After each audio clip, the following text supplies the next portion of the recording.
Very much, Mr. Speaker. My question is to the Premier. Yesterday, the Toronto Star reported details of yet another insider who has received a handout from the Ford government.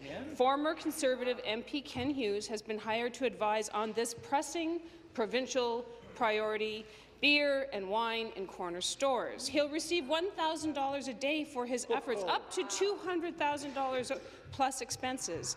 Not only that, but Ontarians could be on the hook for up to $100 million for breaking a negotiated contract.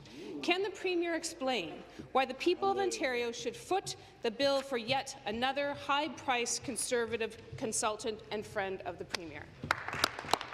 Premier. Minister of Finance. Questions referred to the Minister of Finance. Thank you very much, and thank you for the question.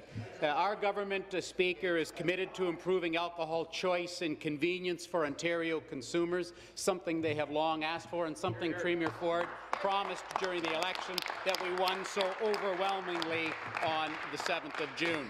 Mr. Hughes has been appointed to provide advice on how our government can fulfill that promise while expanding business opportunities. You know, throughout Ontario, you have to consider that we have the lowest density of retail outlets selling beer, wine, and cider and spirits. Quebec has 8,000 retail locations that you can buy beverage alcohol. Ontario has 3,000. So we look forward, Speaker, to changing this trend, bringing more choice, more convenience to Ontario's beverage alcohol consumers. Supplementary. Back to the Premier, and as the Premier knows, this is hardly the first time one of his friends has been handed a high-paying gig at public expense. Former PC Party resident Reuben Devlin has a $348,000 contract advising the Premier on dismantling our public health care system. Government side come to order. The Premier's former tour director is taking home $350,000 a year in Washington, more than the actual ambassador.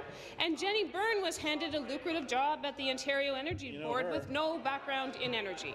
That's just a small sample.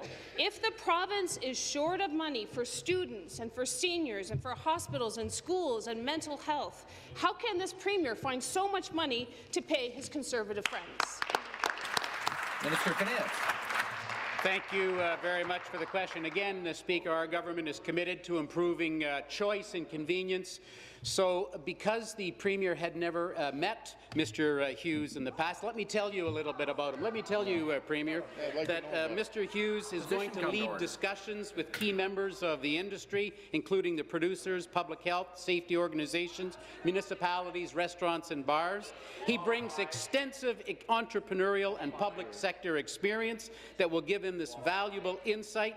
He was a former Minister of Municipal Affairs, Minister of Energy in Alberta. He was an MP as well. He served as chair of the board of Alberta Health Services. Speaker, he